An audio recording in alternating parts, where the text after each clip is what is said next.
உலகத்துல தான் நம்பவண்ணான லீடர் என்றால் அது மென்தகு வேலிப்புல பிரபாகரன் சொன்னார். ஏனென்று சொன்னா பிரபாகரன் சொன்ன காரணம் அவர் சொன்ன காரணம் நான் சொல்லல, அவர் சொன்ன காரணம் ஓப்பனா லெக்சர்ஸ்ல சொன்ன விஷயம். இலங்கையில பொருளாதார தடை இருக்கு வடகிழக்குல.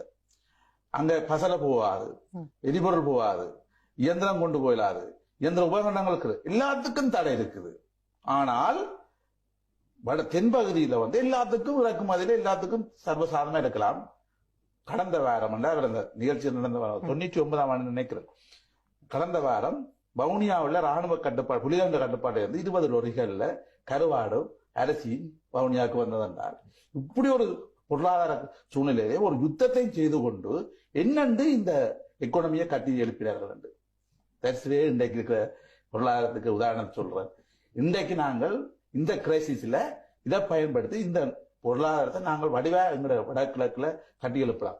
விவசாயம், மீன்பிடி, விலங்கு வேளாண்மை, இந்த இயற்கை உங்களுக்கு தெரியும்.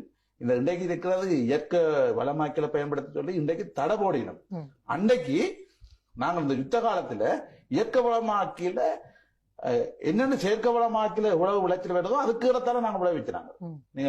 நீங்க தருமபுரம், விசவமடி, இந்த என்ன நெல்லிய என்ன உங்களோட கிளிநொச்சி ஏரியாவில நெல் விளையிற இடங்கள் எல்லாம் நீங்க பாத்தீங்கன்னா இந்த இயற்கை வளமாக்கல